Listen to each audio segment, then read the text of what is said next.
artefato material, seja pela presença do Espírito Santo de Deus. Não, nada contra, tá, o fundo musical, não. É aqui a linha do pastor André.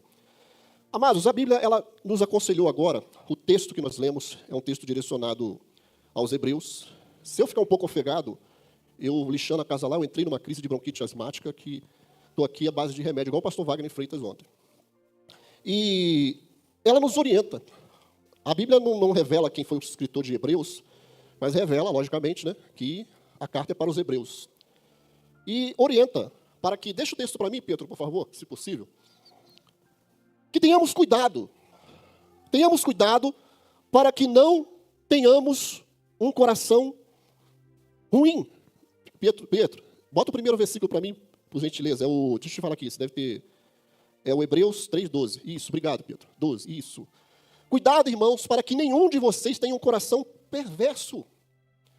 A palavra nos diz que temos que ter esse cuidado. Então, se a Bíblia nos fala, é sinal que há possibilidade de, mesmo que estamos convivendo na igreja, num meio saudável, que em algum momento no nosso cotidiano, na nossa vida, o nosso coração se torne perverso. Não estava falando aqui para os gregos, estava falando justamente para os hebreus. O povo que veio a ser, né, dos hebreus, veio Jesus Cristo, veio o nosso Salvador. Então, essa advertência, ela não foi para os gentios, para os gregos, para os éfesos. Essa advertência, que provavelmente a Bíblia não fala o autor, mas eu jogo na seguinte linha, né? Eu acompanho na seguinte, que seja Paulo que escreveu pela própria linguagem né, da carta. Eu sigo essa linha aí, de que seja Paulo, e ele adverte. Cuidado, porque mesmo você orando, mesmo você estando na casa de Deus o tempo todo, reunido com uma Assembleia de Deus, reunido com os santos, mesmo que você cuide do seu coração, a Bíblia ela está dizendo que há a possibilidade de em algum momento eu me tornar perverso. E o pior, o texto diz que além de perverso, incrédulo. Porque o pecado, ele anula a vida espiritual. A falta de vigilância na nossa vida cotidiana pode fazer que em algum dado momento eu cometa uma injustiça e aquilo me afaste. Pula para mim, Pietro, por favor. Que se afaste do Deus vivo. Quando eu me torno perverso, eu me afasto do Deus vivo. E eu acho que eu estou servindo ainda a um Deus, sim, mas um Deus morto. Um Deus que simplesmente, ele não tem sentido. Porque se eu orar, se eu buscar a presença de Deus, se eu clamar, se eu jejuar, e o meu coração for injusto com o meu irmão, se o meu coração for perverso em algum momento, anula o Deus vivo. Você está servindo de novo a um Deus morto. Porque assim fazem aqueles que adoram os ídolos. Adoram a um Deus morto. Fazem suas preces, fazem seus rituais, acendem suas velas, mas sua vida lá fora é judiando do próximo, não tem empatia com ninguém, e que, ao contrário do que eu conversei com o irmão Eduardo, ele parou ali, você viu? Aí você estava conversando e aquilo me deu tanta alegria de ouvir da boca do irmão Eduardo, falando, irmãos, o pessoal lá, os motoristas lá, os colegas falam que eu sou um cristão de verdade. Oh, amém, irmão, que maravilha ouvir isso, né? Isso eu ouvia também lá, na empresa que eu trabalhei lá no Rio de Janeiro. Então, é gratificante, se puder dar um pouquinho mais de retorno aqui para mim, eu agradeço. É gratificante quando você ouve isso. Mas é triste quando você vê um cristão com uma atitude perversa. Eu trabalhei com um patrão que ele era obreiro de uma determinada igreja, e o coração dele era perverso. Ele me obrigava, às vezes, a fazer coisas que eu tinha que virar para ele e falei, seu fulano, não dá. Isso não condiz comigo e nem com o senhor. O senhor está querendo que eu leve o senhor para um lugar, eu era motorista dele, que eu leve o senhor para um lugar que não fora completamente dos acordos trabalhistas, e que não compete nem a mim estar num lugar desse, e muito menos o senhor estar num lugar desse, que o senhor é um obreiro. Você é muito santinho, André. É o que ele falava para mim. Tem que pecar um pouquinho. Coração perverso. Não entendeu a palavra de Deus. E a Bíblia ela vai falar sobre um afastamento. E esse afastamento era de um filho. E esse filho, ele tinha tudo. Tinha tudo. Tudo que ele precisava, ele tinha. Tinha conforto, tinha regalias, tinha servos, mas um dia o coração dele se tornou ruim, se tornou perverso. E ele quis chegar para o pai dele e dizer: pai, eu quero que o senhor me dê a minha parte da herança. Lucas capítulo 15, verso 1, fala sobre o filho pródigo. E embora muitas mensagens falam sobre filho pródigo, sobre desviado, volte, e só pega no tal do primeiro filho. E esse filho realmente ele pede essa herança ao pai. Só que naquela época, irmãos, pedir a herança não era igual hoje. Hoje, se pedir a herança lá do irmão Edmundo, ele vai fazer os cálculos dele lá na calculadora, ele tem a empresa dele. Se a sua filha, que vem aqui, aquela menina é sua filha, né? Ela fala: pai, eu quero minha parte da herança aí, pai. Mas para quê, minha filha? Não, eu quero minha parte, quero adiantar minha parte da herança. O que o senhor vai fazer? O senhor vai chegar lá, ver a sua conta bancária, vai fazer os cálculos, e ó, é tanto X que eu vou te dar, e toma aqui em espécie, está na tua conta, vai ser feliz. Se você tem um patrimônio, você vai dar o patrimônio, a partir de agora eu já te dei o patrimônio, né, e o dinheiro e tal. Naquela época não existia bolsa de valores, não existia caderneta de poupança, não existia conta bancária. A cultura hebraica naquela época, pedir herança antecipada era como se dissesse: eu quero o senhor morto. Era uma ofensa muito grande. Era algo que agredia. A cultura judaica não aceitava isso. E mesmo aquilo não era só uma questão de entregar a partilha ao filho. Por isso que eu disse no começo que aquele filho, não só pelo fato dele pedir a herança, mas pelo contexto daquela cultura, era um coração perverso. Se tornou um coração duro. Ele não se importou com o sentimento do pai. Ele não estava nem aí para aquele pai, ele só queria a parte dele. Sabe o que aconteceu? Para se dividir naquela época, como eu falei, não havia poupança, não havia dinheiro, talvez ouro dentro de casa, podia ter, mas significava enrachar lá a terra dele e falar: toma, essa parte da terra é sua. Ou seja, um desequilíbrio econômico total, um arraso total na vida daquele pai. Uma falta de reconhecimento muito grande. E aquele coração amargurado do pai, chorando, porque no coração daquele pai ele dizia: esse filho me quer morto, mas eu vou dar a ele o que ele quer. Vai, filho, toma aqui o que é teu. Pega a sua parte da terra, é sua. Interessante que muitos falam que ele acabou com a herança, mas se você prestar atenção no texto, não é herança. A Bíblia vai dizer que ele pegou o que ele tinha de tangível ali. Tudo que ele tinha de dinheiro, que talvez a Bíblia fala, que se você prestar atenção aqui no texto, você vai ver que não muito tempo depois, mas houve um tempo depois. Não foi na mesma hora. E ele pegou aquele dinheiro que ele tinha ali talvez feito com a parte da fazenda dele e foi embora, sumiu. Não quero saber de família. Eu quero agora ir para o mundo. Eu quero viver minha vida. Eu quero fazer o que eu bem pensar e sem regras. Eu quero sumir no mundo. Quero me divertir. Quero ser dono do meu próprio nariz. Que Deus que nada. Agora eu tenho dinheiro. Agora é eu que mando. Agora é eu que faço. Não quero liderança nenhuma de paternal na minha vida. Deixa comigo. E eu vou. E não podia ser diferente. Aquele filho se deu mal. Todos sabem a história. Aquele filho, ele encontrou, sim, um apoio, entre aspas. Porque é isso que o mundo faz. Um apoio falso. Um emprego que foi dado a ele, pelo qual ele não conseguia se manter e nem ter dinheiro para comer. Que emprego é esse? Que opção é essa? O homem deu um trabalho para ele, mas ele tinha vontade de comer as alfarrobas do pouco que ele cuidava. Não tem lógica. Pois é isso que o mundo faz. O mundo, ele te dá uma falsa percepção de amizade. Mas quando a corda aperta, é aqui que você volta. Para o seio do pai. E ele começou a viver a vida dissolutamente. Não com prostituta. Prostituta foi o irmão que acrescentou. Mas ele fala que ele viveu, a Bíblia fala que ele viveu irresponsavelmente, sem pensar no amanhã. Vivamos hoje. E eu vou para a galera. De repente, ele se vê naquela situação, para encurtar, olhando ali com vontade, vendo aqueles porcos. Ele, ai, que fome. Eu estou trabalhando aqui. Trabalhando, gente. Pensa, idealiza. Que trabalho é esse? É o trabalho que o diabo dá. É o recurso que o diabo dá. E de repente ali ele sentiu vontade de comer a comida dos porcos. E a Bíblia vai falar que ele, um ponto muito chave desse texto é, e caindo em si.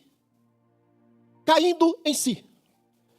Quantas pessoas saem, se afastam, porque existe uma diferença entre afastado e desviado. O desviado é aquele que se desvia o tempo todo.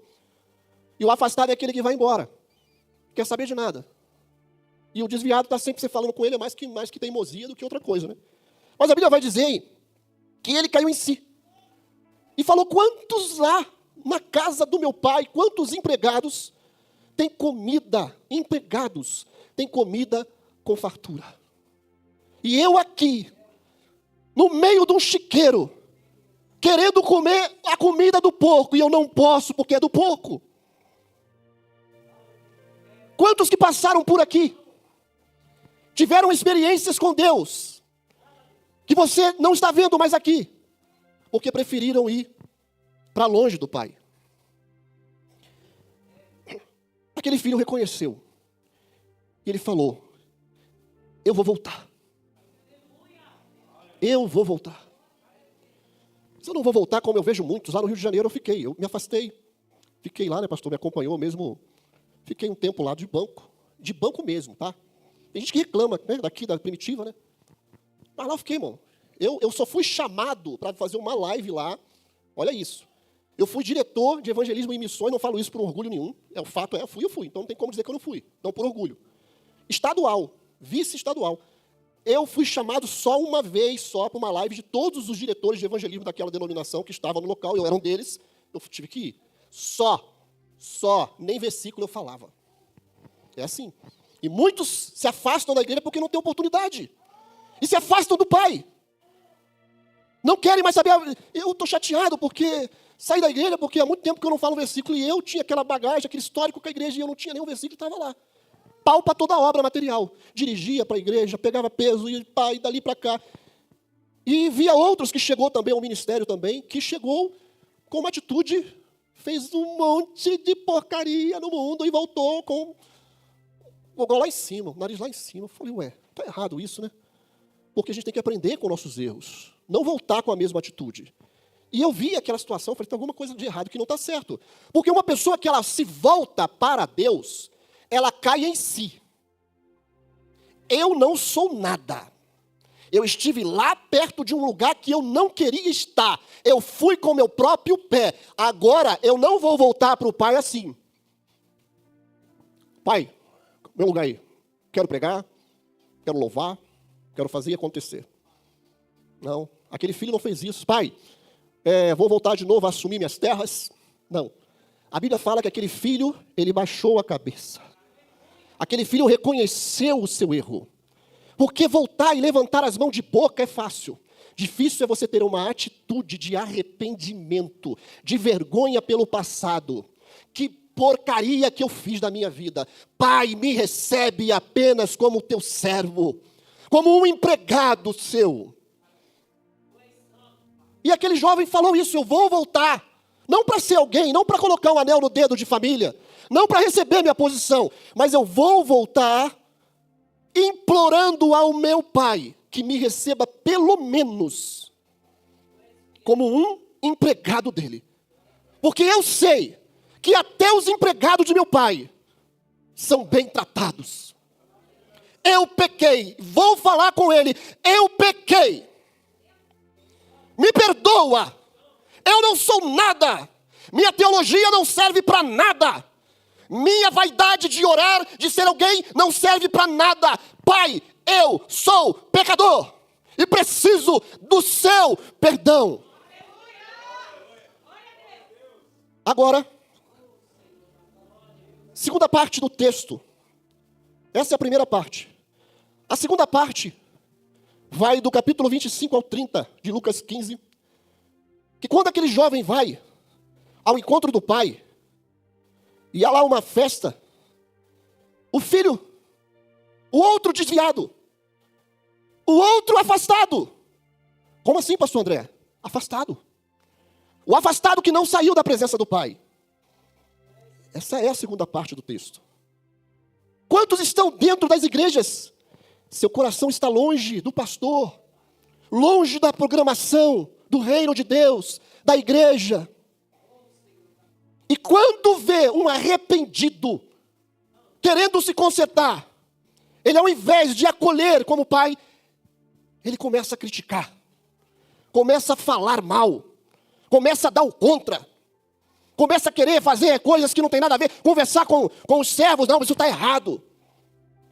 Irmãos, tem muita coisa errada. Ajuda a fazer o certo. Ajuda. Quantos estão dentro das igrejas com seu coração afastado do Pai? Porque aquele outro filho era um desviado também. Era um afastado também. Porque não estava em harmonia com o Pai.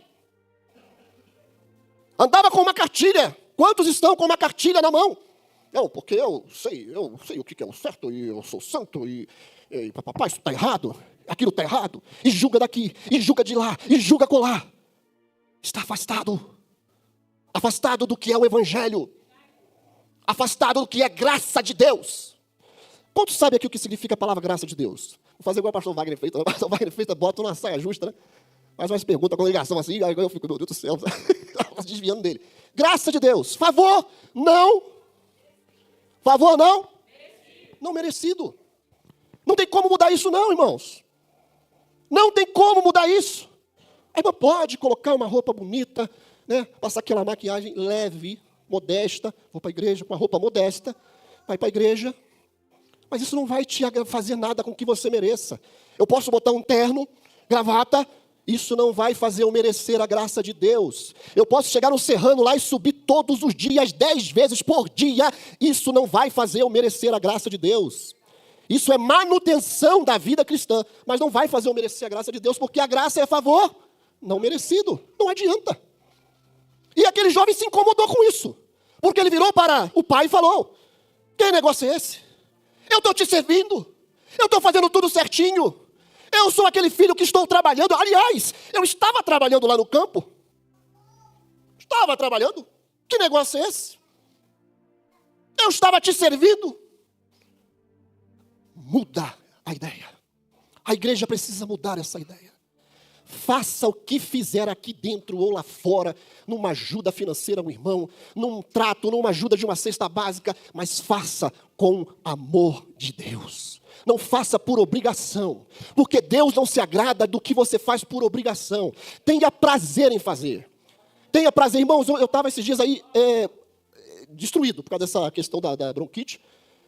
E eu fico com falta de ar. É coisa que de usar bombinha. Eu uso aerolínea. Isso aí, assim, o tempo de São Paulo não me derrubou. Faz frio, faz calor, faz frio, faz calor. Mas a poeira, irmã Cláudia, aquela poeira, quando eu fui lá lixar, aquilo acaba comigo. E o que eu fiz? Esse homem aí, meu Deus do céu, é um incrível Hulk. Pastor Joedson. Eu vejo ele, tá lá, fomos para a casa do Kelvin, aí finalizou um pouco a casa do Kelvin, cada hora aparecia uma surpresinha, um Kinder Ovo lá, e já viu, né? E esse homem é caprichoso. Ele quer o melhor. Aí fala, porque é filho, não e eu. Aí ele foi para minha casa. Eu acho que os judeus, eles têm uma tradição de dizer que cada um tem um anjo de guarda e o anjo é igual à pessoa. Por exemplo, o Wagner tem um anjo que é igualzinho o anjo dele, que é igualzinho a figura dele. Que quando Pedro foi lá quando Pedro bateu na porta lá, estava preso, e a menina, não lembro o nome, se tem o nome a menina, mas ela foi lá e falou, olha, Pedro está lá. E alguém fala, não, você não viu Pedro, você viu o anjo de Pedro. Baseado nisso, há uma tradição judaica que acredita que o anjo da Paulinha é a cara da Paulinha, o anjo do Eric é a cara do Eric, é uma tradição, tá? Não sou judeu, não, quero trazer doutrina para cá, não.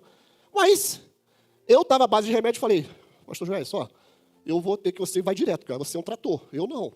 Eu vou dar uma dormidinha aqui, que o negócio aqui está meio complicado. Depois do almoço eu gosto de dar aquela marolinha, né? Aí eu fui lá, deitei, daqui a pouco eu vejo me chamar. Ele fala que não. Eu vi ele. E aí, pastor, vamos? Aí ele estava falando que não. Eu vi, vamos sim. Aí virou as costas e saiu. Eu falei, rapaz, eu estava aquela que você me chamou ali, eu tô aqui a poder do Isaías 41:6, né? Um ou outro ajudou e o seu companheiro disse esforço. Porque se você não me chama, eu não vou, não te chamei. Você não me chamou? Você foi na porta lá do quarto, cara, me chamou. Ele, não chamei não. Então, irmãos, a gente vive um mover de Deus.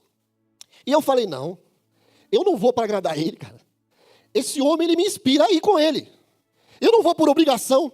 Eu não vou fazer nada por obrigação. Vou fazer porque é prazeroso ver uma pessoa que trabalha com tanto amor. Porque fazer pelo filho é fácil. Agora, fazer por mim, embora ele seja muito meu amigo também, mas eu vejo que ele faz por qualquer um. Isso não é porque eu sou obrigado a fazer. Mas aquele filho não. Aquele filho estava dizendo, eu sempre fiz. E o Senhor não me deu nada. O Senhor nunca matou um cabrito para mim festejar. E eu sou um filho correto. Mas um detalhe o condena. Um detalhe o condenou. Porque ele disse assim. Há um versículo no texto, ele vai dizer assim. Mas tu nunca me deste nenhum cabrito para eu festejar com quem? Com o Senhor? Com os meus irmãos? Não, o texto não diz isso. O texto vai dizer que ele fala assim, o Senhor nunca me deu um cabrito para festejar com os meus amigos. É o 29, Pedro. Desculpa, não te falei. É o 29. Nunca me deu para que eu festeje com os meus amigos. Acho que é o 29 mesmo, né? É o 30, deixa eu ver aqui. 29 e 30, vamos ler aqui, o 29 e 30. Vamos lá. Ele, porém, respondeu ao seu pai, olha, todos esses anos tenho servido e nunca desobedeci às suas ordens. Entretanto, tu nunca me deste nenhum cabrito para eu festejar com os meus amigos. No fundo, era a mesma coisa que ele queria. Era sair com os amigos. Era festejar. Mas ele guardava aquilo no coração. Ele incubava aquilo no coração. Ele maquiava aquelas vontades. Na verdade, corroeu-se de inveja. Porque aquele filho foi e voltou. E ele não admitia isso. Uma coisa que a igreja deve tratar é o seu coração, para que ele não se torne perverso e incrédulo. Por quê? A Bíblia vai dizer a terceira parte, não está na ordem do texto, mas eu fiz aqui na ordem do sermão. A terceira parte, que eu dividi aqui, está no 24, do 20 ao 24, que vai dizer assim, pode botar para mim, Pedro, 20, vamos ler do 20. A seguir, levantou-se e foi para o seu pai. Ele ainda estava longe. Ele ainda estava longe quando o pai o viu, o qual, movido por compaixão, correu, abraçou fortemente, eternamente o beijou. O filho lhe disse, pai, pequei contra o céu e contra ti. Não sou mais digno de ser chamado seu filho. Contudo, o pai disse ao seu servo, traga depressa a melhor roupa e vista-se nele. Coloque-lhe um anel no dedo e calçado nos pés. Traga um novilho gordo e mate-no. Vamos comer e festejar. Pois esse meu filho estava morto e voltou à vida. Estava perdido e foi achado. Você está perdido, irmão? Eu não estou aqui para julgar ninguém. Mas se de repente lá no seu coração você se sente, de alguma maneira, essa mensagem foi ao seu encontro, e você talvez precisa de um conserto com Deus, porque de alguma maneira você olhou para o seu irmão e não desejou o bem dele. E de repente a perversidade tentou subir no seu coração. Mas eu quero dizer uma coisa aqui, olhando para vocês, eu acredito em você. Eu acredito nessa igreja. Eu acredito em cada um de vocês. Aqui está uma igreja capaz de se arrepender, se preciso for. Aqui está uma igreja que pode ir lá sim abraçar aquele que entrar por aquela porta. Não altivo, querendo ser o bambambam depois de fazer tanta porcariada. Não, mas o que entrar por aquela porta ali, abatido, com o coração contrito e quebrantado, dizendo, pai, eu pequei contra ti. Não vai haver o irmão contra, vai haver o irmão com o coração harmonioso com o pai. Fique de pé. Se em algum momento da sua vida, isso é normal, somos humanos, e às vezes a carne grita, a carne luta, e às vezes a gente quer enganar alguém que nos fez mal. Olha a perversidade chegando. Aí você tem que render, como Paulo fazia. Tem irmãos, eu imagino Paulo falando, tem certos irmãozinhos que dá vontade, ó, pum! Mas eu crucifico a minha carne em Cristo. Senhor, trabalha no meu coração, porque amar vocês é fácil. Difícil é amar aquele que está lá falando mal de mim, aquele pastor lá, está lá, aquele lá, isso, aquilo, outro. Não gosto da mensagem dele, não. Eu gosto do fulano. Irmãos, esse cara aqui que te fala é só um transmissor. é só um pó, um cinza, que vai morrer, com certeza, a única certeza que eu tenho é que eu vou morrer. E 3 dias depois, meu corpo vai estar em decomposição, e eu subirei quando eu ouvir a voz daquele que ressuscita, que nos tira da morte para a vida. Aí sim, mas até lá eu vou perecer. Eu sou um ser humano. Pastor Joedson é um ser humano, irmã Simone é um ser humano. Todos nós somos seres humanos, sujeitos a falhar. E o nosso coração não pode ter a soberba de achar que eu não posso em algum momento estar aqui pregando e desviado. Pregando e com o coração afastado de Deus. Porque eu já vi muitos colegas que eu ficava assim, ó. Prega muito. Caramba. Oh, aleluia. Que bênção. Aí me estreitei com esse amigo, esse colega. Saí no carro e... É isso, Jesus. O homem prega aqui uma beleza. E agora está mandando o outro para aquele lugar no trânsito. É isso mesmo que eu estou ouvindo. Eu estou no lugar errado. Porque, irmãos, não é o mensageiro, é a mensagem. Se você olhar em mim, você vai ver falha. Se você olhar para o seu irmão, você vai ver falha. Você tem hoje a escolha de ser como pai, de entender a graça de Deus na sua vida, de entender que não é pelo seu mérito, e se entregar a Deus e falar: Senhor, melhora a minha vida, para que eu possa sempre estar voltando a Ti, porque esse mundo nos suga a cada momento. Esse mundo é um sugador do Espírito Santo, e nós temos que encher todo dia, renovar a nossa mente, e colocar a nossa vida no altar, todos os dias. E fazer um check-up espiritual, e perguntar: será, Senhor, que eu não estou me afastando do Deus vivo? Será de alguma maneira que eu não estou me tornando incrédulo? Nessa noite, eu chamo você a uma reflexão pessoal. Não conheço ninguém, irmãos, aqui, vou conhecer agora. Sei de coisas que talvez eu saiba superficialmente, mas eu não quero saber da sua vida. Quanto menos eu souber, mais autoridade eu prego, porque eu vou ter certeza que é o Espírito Santo que está falando. E se essa palavra falou com você, de alguma maneira, tenha certeza que eu converso com ele de tudo, do futuro, mais futuro do que presente. Passado é passado. Eu converso sobre trabalho, converso sobre futuros projetos e assim vai. E eu não quero saber do seu pessoal. Quem tem que saber do seu pessoal é o Espírito Santo de Deus. E o seu progresso é o meu progresso. Feche os seus olhos. Senhor nosso Deus. Nessa noite, Senhor, é uma noite de reflexão, Pai amado. É uma noite, Senhor Jesus, que estamos aqui, Senhor Jesus, nos rendendo ao Pai que abraça, ao Pai que perdoa, ao Pai que não julga, ao Pai que ao invés de dar um emprego para você e para mim, Pai, o Senhor nos trata como filhos sempre, com esse amor tão, tão infinito. Senhor, se nesse lugar, Pai, alguém pensou em se desviar, Pai, em sair da igreja, em sair da comunhão, ou muitos estão aqui já desanimados, com o coração incrédulo, precisando de renovo, que haja renovo nessa noite, em o nome do Senhor Jesus. E esse altar está aberto. Se você quer se reconciliar com o Senhor, se você quer ter comunhão com Deus, se você quer simplesmente chegar aqui e rasgar a sua alma ao Senhor, você está com liberdade para fazer. Se alguém está desviado e quer nessa noite voltar ao seu primeiro amor, essa é a oportunidade. E que Deus abençoe. Obrigado pela oportunidade em nome do Senhor Jesus. Pastor Joyce.